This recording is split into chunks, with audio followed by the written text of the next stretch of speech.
Okay, this is the stripped down challenge. Now, the stripped down challenge is not what I initially thought when I saw that Athala had done it, where she was going to strip down. And I should have known, everybody knows Athala's not going to strip down. But, that didn't stop me from thinking, ooh, Athala's going to strip down challenge. No, the strip down challenge is no video editing, no touching it up, no doing anything else, just straight talk for 10 minutes. And so for the next 9 minutes and 26 seconds, I'm just going to talk to you about what I'm about, what the Artistic Biker is about.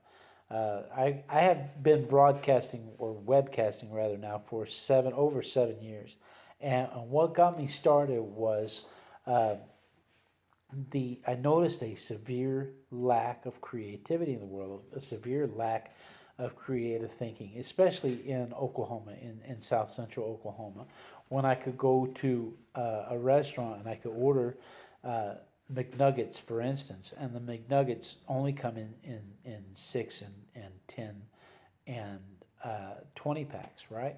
And so I asked for 12. And well, we don't have 12.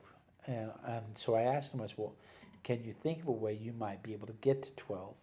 And it completely floored the guy. He was like, well, they only come in 6, 10, and 20. I said, okay, but I want 12 nuggets. And it got to a point for me where I was going to force this guy to figure out how to come up with the number 12. He offers 6, they offer 10, they offer 20. How could we come up with the number 12? Actually, they offer 4 packs too, because the Happy Meals are in 4 packs of nuggets. So there's even another option. We could do 3 Happy Meals. We could do 2 6 packs. There's all kinds of options. But I wasn't going to clue the guy in. I wanted to see how long it took the guy to come up with some kind of math. And it got to the point where he actually called the manager over, and the manager said, "Why don't you just ring up 2 6 packs?" And I said, "That would be fine with me. I was just leaving it up to your guy." And so that's what we did.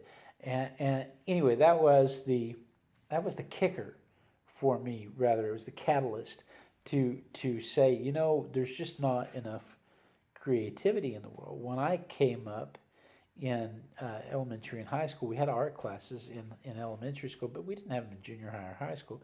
But I had music class, and I've always been kind of a sketcher, kind of a doodler, if you will, and it's always been kind of my thing to be a closet sketcher, where I would buy a sketchbook and I would sketch in it, and I would say, well, nobody wants to see this crap, and I would put it away.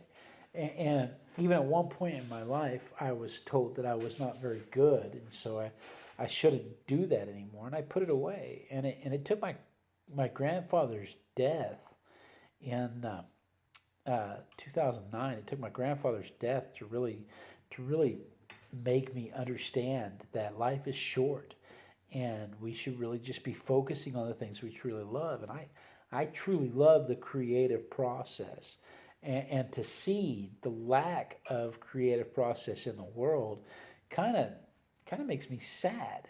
And so I look for ways to inspire others to be creative. I look for ways to, even if it's just my little crappy art. I'm not trained. I have a degree in biology. I work in the oil field during the day, and I don't usually talk about my day job, but I work in the oil field during the day. Started off as a welder there, and I've everything about my art is self-taught, except for the art classes that I had in college that were art for non-art majors, which was drawing one, but we didn't get to do figure drawing. And what little figure drawing we did was one of our classmates got up there. Whereas if you were an art major, they had the naked chicks up there. The cheerleaders came in and posed naked for extra money. And I would have done it too if I'd have known I could have done it, but it didn't occur to me that I could pose naked for them. I'd do it today, but nobody wants to see. Ain't nobody got time for all that. Anyway, point of story. I'm self-taught. Everything I do is self-taught. I've bought a book. There are thousands of books, and everybody's looking for that perfect book. But the main thing is put pencil to paper. Write that poem, draw that picture, paint that painting, paint all the things. The main thing is like the Nike commercial says, just do it, uh, because all right, you know, there's more to there's more to making art than just putting a brush to paper, but it is at least putting brush to paper. If you don't put brush to paper, you can't make art. Yeah, you probably need to learn a little bit about color coordination. Yeah, you probably need to learn a little bit about draftsmanship. The more you learn about draftsmanship, the more people are going to appreciate your works. But you don't have to create stuff for other people to appreciate. You can just create stuff simply to create. One of the main reasons I work in an art journal, in a book, if you watch my videos, I have some 500 videos on there. One of the main reasons I work in a book is because if you work on canvas, what do you do with the canvas when you're done with it? It's not like you have that much wall space. I mean, you'd have to be a Brazilianaire to have as much wall space as required to hang all of the paintings that I've done. And even if you just painted once a week, it wouldn't take very long at all to fill up your entire wall space with canvases. So what do you do with them? Well, I paint a book, and then I can show them to somebody if I want to, or I don't have to show them to anybody if I don't want to. I can share them with you to encourage you to be creative.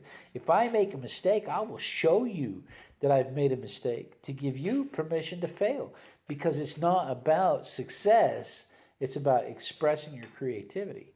This is not an end goal. The end goal is not the finished project. The end goal is the process to get there. It's the letting go. It's the applied imagination, the applied creativity. Art is, and this is my personal definition, take it for what it's worth, but art is applied creativity. And so when you put that brush to paper, when you put that pencil to paper, whether you're writing, drawing, dancing, singing, making love, whatever it is you're doing to express your creativity. I personally like to paint and make love, not necessarily in that order.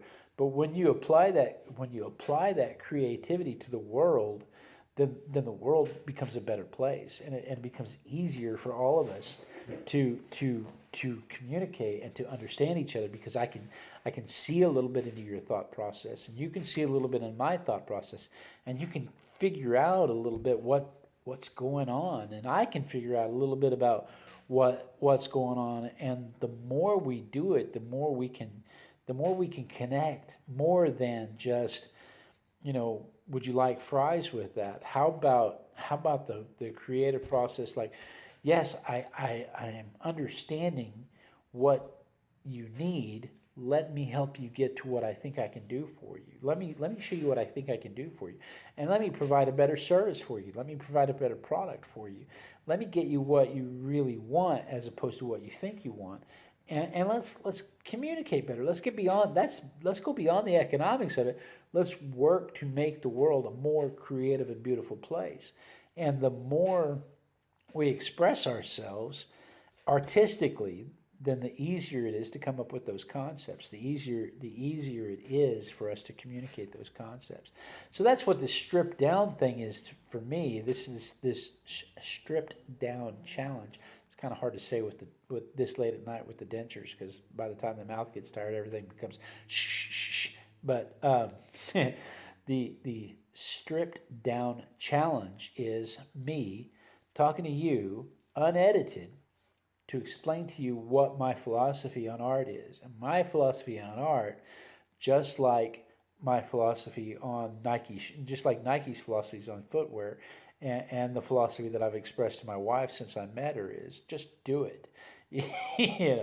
Put that brush to paper, put that pencil to paper, put the glue to paper, put the crayons to paper, buy that coloring book, write that story down, sing that song, whatever it is, fog up the windows, make some noise, and express yourself.